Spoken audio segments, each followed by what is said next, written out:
পশ্চিমবঙ্গ সরকারের কাঁটাতারে ভয় পায় না বাংলাদেশ, সীমান্তে সজাগ বিজিবি। ভারতে ঘটছে বলে বাংলাদেশে ঘটবে এমনটা হতে দেওয়া হবে না। প্রয়োজন বোধে মন্ত্রিত্ব ছেড়ে দেব, কিন্তু এখানে কোনো সংখ্যালঘুদের উপরে অত্যাচার, অভিযান, জুলুম, নির্যাতন সহ্য করব না। বাংলাদেশের মানুষ কাঁটাতার ভয় পায় না, পশ্চিম বাংলাদেশের সরকারও কাঁটাতার ভয় পায় না। যেখানে আমাদের কথা বলা দরকার আমরা কথা বলব। আমাদের পক্ষ থেকে সীমান্তে সবসময় বিজিবি সতর্ক অবস্থায় আছে। সোভারেন ইকুয়ালিটি হিসাবে আমরা কেন্দ্রীয় সরকারের সাথে সম্পর্ক রাখি। ভারতের কেন্দ্র ও রাজ্যে একই দল ক্ষমতায় থাকায় তিস্তা চুক্তি নিয়ে নতুন সম্ভাবনা, মহাপরিকল্পনা অর্থায়নে আগ্রহী চীন। দেখছিলেন প্রধান শিরোনাম। রাত 11টার সময় সঙ্গে আছি আমি গোলাম রাব্বি। এবার অন্যান্য শীর্ষ সংবাদ।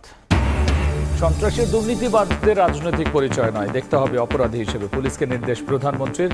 নাশকতামূলক কর্মকাণ্ড রুখতে ভূমিকা রাখার আহ্বান।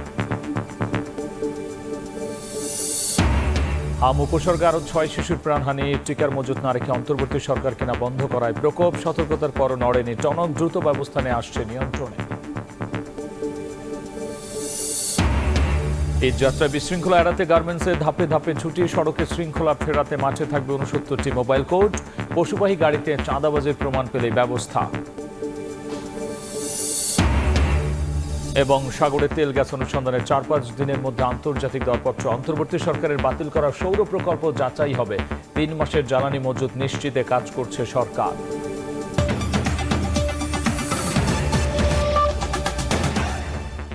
ভারতের অজুহাতে দেশে সংখ্যালঘু নির্যাতন হতে দেওয়া হবে না বলে হুঁশিয়ারি দিয়েছেন ধর্মমন্ত্রী। সচিবালয়ে সাংবাদিকদের সঙ্গে মতবিনিময় সভায় জানান, দেশে সংখ্যালঘুদের সুরক্ষা দিতে না পারলে প্রয়োজনে ছাড়বেন মন্ত্রিত্ব। বলেন, মুসলমানদের উপর নির্যাতন বন্ধে ভারতকে অনুরোধ জানাবে বাংলাদেশ।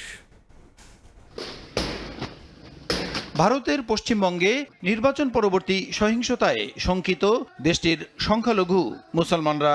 সীমান্তের ওপারের শঙ্কার মেঘ ভাবাচ্ছে এপারেও। বাংলাদেশের রাজনীতিতে এখনো আলোচনায় পশ্চিমবঙ্গে প্রথমবারের মতো বিজেপি সরকার। ভারতের গণতন্ত্রের চর্চার প্রশংসা করে দেশটিতে সংখ্যালঘুদের নিরাপত্তার নিশ্চয়তা চান ধর্মমন্ত্রী কাজী শাহ মোফাজ্জল হোসেন কায়কোবাদ। ওনাদেরকে আমি শ্রদ্ধা করি জন্য, যেহেতু ওনাদের দেশে গণতন্ত্রটাকে ওনারা খুব লালন করে। তবে মনের থেকে আরো বেশি শ্রদ্ধা করব ওনারা যদি ওই দেশের সংখ্যালঘুদের নিরাপত্তা দেয়। ভারতে সংখ্যালঘুদের উপর নির্যাতনের অজুহাতে দেশে কারো উপর অত্যাচার করতে দেওয়া হবে না বলেও হুঁশিয়ারি দিয়েছেন ধর্মমন্ত্রী। ভারতে কি ঘটছে এটা বড় জিনিস নয়, বাংলাদেশে ভারতে ঘটছে বলে বাংলাদেশে ঘটবে এমনটা হতে দেওয়া হবে না। প্রয়োজন বোধে মন্ত্রিত্ব ছেড়ে দেব, কিন্তু এখানে কোনো সংখ্যালঘুদের উপরে, কোনো অন্য ধর্ম অবলম্বীদের উপর অত্যাচার, অভিযান, জুলুম, নির্যাতন সহ্য করব না ইনশাআল্লাহ। সোমবার সচিবালয়ে সাংবাদিকদের সঙ্গে মতবিনিময় সভায় এসব কথা বলেন ধর্মমন্ত্রী। এ সময় প্রধানমন্ত্রীর জনবান্ধব কর্মসূচি নিয়ে বিরোধী দলগুলোর সমালোচনারও জবাব দেন তিনি। বিরোধী দল সরকারকে কিভাবে বিব্রত করা অবস্থায় ফেলবে সেই চেষ্টায় অনেকে লিপ্ত। প্রসূন আশিস, সময় সংবাদ, ঢাকা। সীমান্তে কাঁটাতারকে ভয় পায় না বাংলাদেশ, ভারতের সঙ্গে সম্পর্ক হবে পারস্পরিক সম্মানের ভিত্তিতে, এমন মন্তব্য করেছেন প্রধানমন্ত্রীর পররাষ্ট্র উপদেষ্টা হুমায়ুন কবির। এদিকে সীমান্তে আইনশৃঙ্খলা পরিস্থিতি স্বাভাবিক রাখতে বিজিবি সজাগ আছে বলে জানিয়েছেন স্বরাষ্ট্রমন্ত্রী। ভারতের পশ্চিমবঙ্গে নতুন সরকারের মন্ত্রিসভার প্রথম বৈঠকে মুখ্যমন্ত্রী শুভেন্দু অধিকারীর ঘোষণা, বাংলাদেশ সীমান্তে অরক্ষিত অংশে বসানো হবে কাঁটাতার। এজন্য বিএসএফকে ৪৫ দিনের মধ্যে জমি বুঝিয়ে দেবে বিজেপির নেতৃত্বাধীন নতুন সরকার। কাঁটাতারের বিষয়ে সোমবার সচিবালয়ে সাংবাদিকদের প্রশ্নের জবাবে স্বরাষ্ট্রমন্ত্রী বলেন, নিজেদের সীমান্তে কাঁটাতার দেওয়া পশ্চিমবঙ্গ সরকারের অভ্যন্তরীণ বিষয়, তবে সীমান্তে আইনশৃঙ্খলা পরিস্থিতি স্বাভাবিক রাখতে বিজিবি সজাগ আছে। সেটা তাদের আভ্যন্তরীণ বিষয়। আর আমাদের পক্ষ থেকে সীমান্তে সবসময় বিজিবি সতর্ক অবস্থায় আছে। সোভারেন ইকুয়ালিটি হিসাবে আমরা কেন্দ্রীয় সরকারের সাথে সম্পর্ক রাখি। কোনো অঙ্গরাজ্যে সরকার পরিবর্তন হলো কিনা সেটা দিয়ে আমাদের পররাষ্ট্র সম্পর্ক নির্ভর করে না। এদিকে পররাষ্ট্র মন্ত্রণালয়ে সাংবাদিকদের প্রশ্নের জবাবে প্রধানমন্ত্রীর পররাষ্ট্র উপদেষ্টা সাফ জানান, ভারত বাংলাদেশ সীমান্তে কাঁটাতারকে ভয় পায় না ঢাকা। হুঁশিয়ার করেন, অতীতে সীমান্তে যেভাবে হত্যাকাণ্ড ঘটেছে তার পুনরাবৃত্তি হতে দেবে না বিএনপি সরকার। শেখ হাসিনা ভারতে বসে যাতে বাংলাদেশে কোনো সন্ত্রাস করতে না পারে সে বিষয়ে ভারত সরকার প্রতিশ্রুতি দিয়েছে বলেও মন্তব্য করেন হুমায়ুন কবির। সভরেন স্পেস থেকে কোনো ধরনের ডিস্টেবিলাইজেশন করার চেষ্টা না হয় আমাদের দেশে, যাতে তাকে ওই স্পেস না দেওয়া হয়। বাংলাদেশের মানুষ কাঁটাতার ভয় পায় না, বাংলাদেশের সরকারও কাঁটাতার ভয় পায় না। যেখানে আমাদের কথা বলা দরকার আমরা কথা বলবো। আগে দেখছি আমরা হাসিনার সময়, ওই নমুনায় যদি কেউ বর্ডার করতেও চায়, এই বাংলাদেশ সেই জঘন্য গোলামি বাংলাদেশ না যে বসে দেখবে। প্রধানমন্ত্রীর উপদেষ্টা জানান, ভারতের কেন্দ্রীয় ও রাজ্য সরকার একই দলের হওয়ায় তিস্তা চুক্তির আলোচনায় নতুন সম্ভাবনা তৈরি হতে পারে।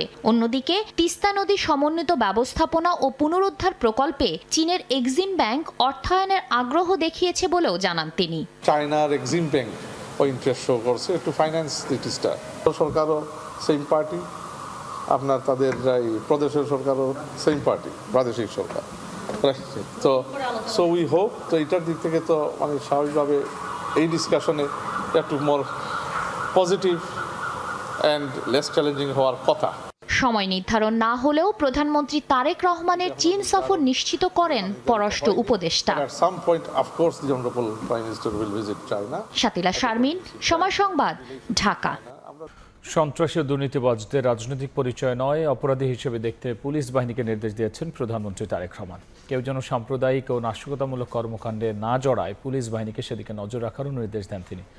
পুলিশ সপ্তাহের দ্বিতীয় দিনে বাহিনীর ঊর্ধ্বতন কর্মকর্তাদের এই কথা বলেন প্রধানমন্ত্রী। পুলিশ সপ্তাহের দ্বিতীয় দিন সোমবার রাজধানীর তেজগাঁওয়ে প্রধানমন্ত্রীর কার্যালয়ের শাপলা হলে বাহিনীর ঊর্ধ্বতন কর্মকর্তাদের সঙ্গে মতবিনিময় সভায় অংশ নেন সরকার প্রধান তারেক রহমান। গণতান্ত্রিক, নিরাপদ, মানবিক একটা বাংলাদেশ গড়তে চাই। সততা, মেধা ও দক্ষতায় হবে পুলিশ বাহিনীর নিয়োগ, বদলি ও পদোন্নতির মূলনীতি। এই নির্দেশনা দিয়ে প্রধানমন্ত্রী বলেন, অপকর্ম করলে রাজনৈতিক পরিচয় নয়, অপরাধী হিসেবে বিবেচনা করতে হবে। পুলিশ সদস্যরা থাকেন, তারা যদি আন্তরিকভাবে চান তাহলে আইনি এবং কৌশলী ভূমিকা নিয়ে কিন্তু অনেক ঘটনা শুরুতেই নিষ্পত্তি করা যায়।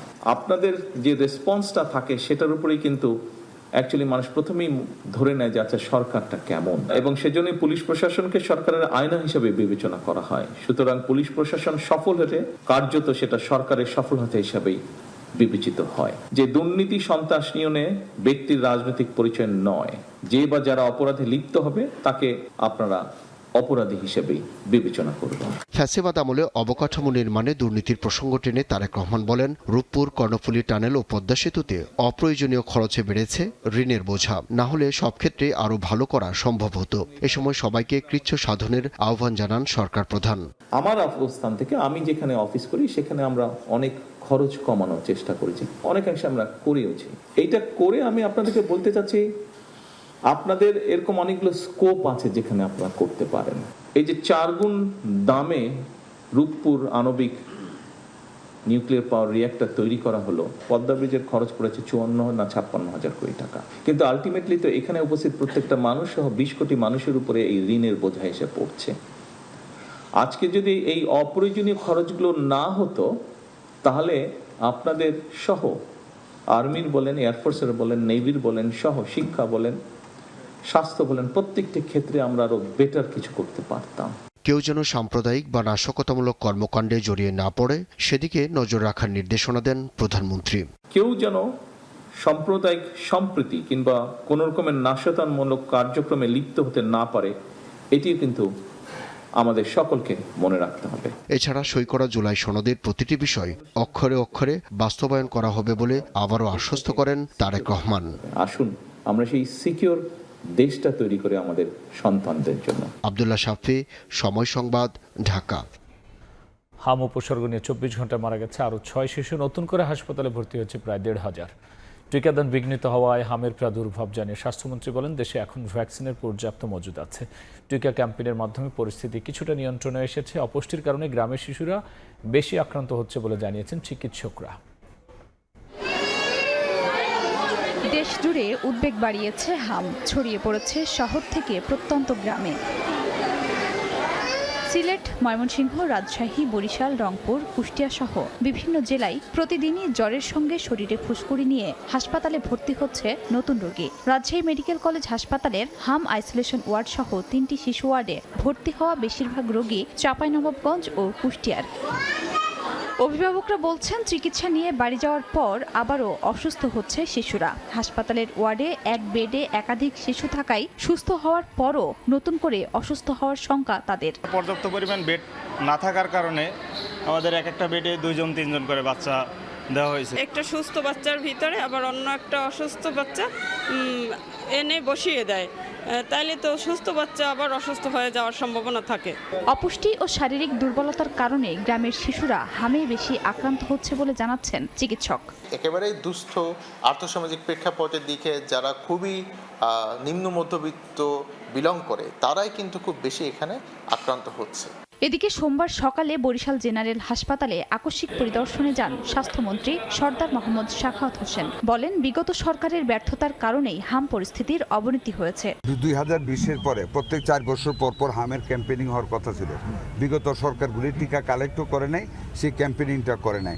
না করার কারণে 0 এজ থেকে 5 বছর পর্যন্ত একটা বিরাট সংখ্যার বাচ্চা আনভ্যাকসিনেটেড রয়েছে। ওই বাচ্চাগুলিরই বেশিরভাগ হাম হয়েছে। টিকা সংগ্রহের পাশাপাশি ক্যাম্পেইন করার কথা থাকলেও বিগত সরকার তা করেনি বলে মন্তব্য করেন স্বাস্থ্যমন্ত্রী। খাদিজা স্বপ্না, সময় সংবাদ। এই যাত্রা বিশৃঙ্খলা এড়াতে গার্মেন্টসে ধাপে ধাপে ছুটি দেওয়া হবে। সড়কে শৃঙ্খলা ফেরাতে মাঠে থাকবে 69টি মোবাইল কোর্ট। সচিবালয়ের সংশ্লিষ্টদের সঙ্গে বৈঠক শেষে কথা জানিয়েছেন সড়ক, রেল ও নৌমন্ত্রী শেখ রবিউল আলম। কোরবানির পশুবাহী গাড়িতে চাঁদাবাজির তথ্য পেলেই অভিযুক্তকে আইনের আওতায় আনার হুঁশিয়ারি দেন মন্ত্রী।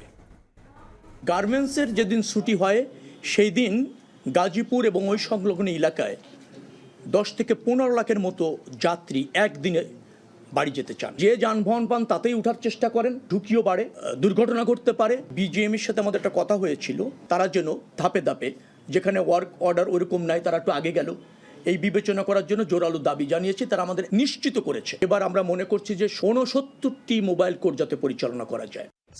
সাগরে তেল গ্যাস অনুসন্ধানে আগামী 4-5 দিনের মধ্যেই আন্তর্জাতিক দরপত্র আহ্বান করা হবে বলে জানিয়েছেন বিদ্যুৎ ও জ্বালানি মন্ত্রী। সৌরবিদ্যুৎ প্রকল্প বাতিল করে অন্তর্বর্তী সরকার তুগলকি কাণ্ড ঘটিয়েছে উল্লেখ করে যাচাই করা হবে বলে জানান মন্ত্রী। বলেন, বছরে 1000 মেগাওয়াট করে সৌরবিদ্যুৎ উৎপাদনের লক্ষ্য সরকারের। ভারত ও মিয়ানমারের সঙ্গে সমুদ্র সীমা জয়ের পেরিয়ে গেছে 1 যুগেরও বেশি সময়, অথচ এখনও অধরাই থেকে গেছে সুনীল অর্থনীতির সুফল। 2024 সালের মার্চে সাগরে তেল গ্যাস অনুসন্ধানে উন্মুক্ত আন্তর্জাতিক দরপত্র আহ্বানের পর প্রাথমিক সাড়া দিয়ে জরিপের নথি সংগ্রহ করেছিল বেশ কয়েকটি বহুজাতিক কোম্পানি। তবে ওই বছরের ডিসেম্বরে দরপত্র জমা দেওয়ার শেষ সময় থাকলেও পরে আর তাতে আগ্রহ দেখায়নি দরপত্র সংগ্রহ করা কোনো প্রতিষ্ঠানই। ফলে সে দফাতেও হোঁচট খায় গভীর সমুদ্রে তেল গ্যাস অনুসন্ধানের উদ্যোগ। এবার নতুন সরকার গঠনের পর আবারও নজর গভীর সমুদ্রে। সোমবার বিকেলে রাজধানীতে এক অনুষ্ঠানে বিদ্যুৎ ও জ্বালানি মন্ত্রী জানান, সাগরের সম্পদ অনুসন্ধানে শিগগিরই আন্তর্জাতিক দরপত্র আহ্বান করা হবে। 4-5 দিনের মধ্যে অফশোর টেন্ডার আমরা করে দেব। আমাদের জয়েন্ট ভেঞ্চার করতে হবে।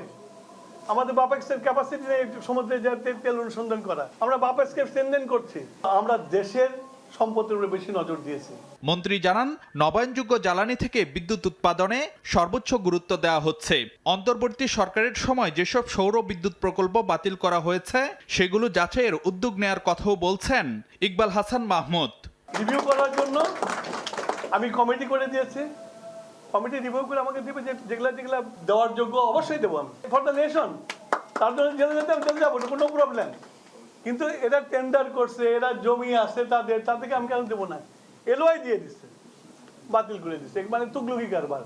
মন্ত্রী জানান, জ্বালানি খাতে আমদানি নির্ভরতা কমানো ও সাশ্রয়ী দামে গ্রাহককে বিদ্যুৎ দেয়ই সরকারের লক্ষ্য। ফারুক ভিয়া, রবিন। রাজধানীতে মোটরসাইকেল নিয়ে একের পর এক ছিনতাইয়ে জড়িত 3 সদস্য গ্রেফতার করেছে পুলিশ। সোমবার মোহাম্মদপুরের টাউন হল এলাকায় দলবল নিয়ে ছিনতাইয়ের প্রস্তুতি নিচ্ছিল চক্রটি। পুলিশের অবস্থান টের পেয়ে হামলা চালায় তারা। এতে পুলিশের কয়েকজন সদস্য আহত হন। পরে পুলিশের গুলিতে আহত হয় চক্রের হোতা পলাশ সহ 2 ছিনতাইকারী। ধরা পড়ে আরও একজন। নারায়ণগঞ্জের রূপগঞ্জে সালিশি বৈঠকে দু গ্রুপের সংঘর্ষে 20 জন আহত হয়েছেন। এ সময় গোলাগুলি বাড়িতে ভাঙচুর করা হয়। প্রত্যক্ষদর্শীরা জানান, ব্যাটারি চালিত অটোরিকশা সাইড দেয়া নিয়ে আমিনের সঙ্গে বিল্লালের বাগবিতণ্ডা হয়। সালিশি বৈঠকে বসলে দুপক্ষের লোকজন আবারও তর্কে জড়ায়। এক পর্যায়ে ধাওয়া পাল্টা ধাওয়া ও গোলাগুলির ঘটনা ঘটে। মধ্যপ্রাচ্য যুদ্ধ অবসানে যুক্তরাষ্ট্রের দেয়া প্রস্তাবের আনুষ্ঠানিক জবাব দিয়েছে ইরান। ইরানের রাষ্ট্রায়ত্ত বার্তা সংস্থা ইরনা জানায়, প্রস্তাবিত পরিকল্পনা অনুযায়ী আলোচনার প্রথম ধাপে যুদ্ধ পরিস্থিতি ও শত্রুতার অবসানের উপর গুরুত্বারোপের কথা বলেছে তেহরান। তবে তেহরানের এই জবাবকে অগ্রহণযোগ্য বলে প্রত্যাখ্যান করেছেন মার্কিন প্রেসিডেন্ট ডোনাল্ড ট্রাম্প। একই সঙ্গে ইরানের সমৃদ্ধ ইউরেনিয়াম যুক্তরাষ্ট্রের নজরদারিতে আছে বলে সতর্ক করেন তিনি। এদিকে ইরানের তেল ট্যাঙ্কার ও বাণিজ্যিক জাহাজে হামলা হলে মধ্যপ্রাচ্যে মার্কিন ঘাঁটি ও জাহাজে পাল্টা আক্রমণের হুঁশিয়ারি দিয়েছে IRGC।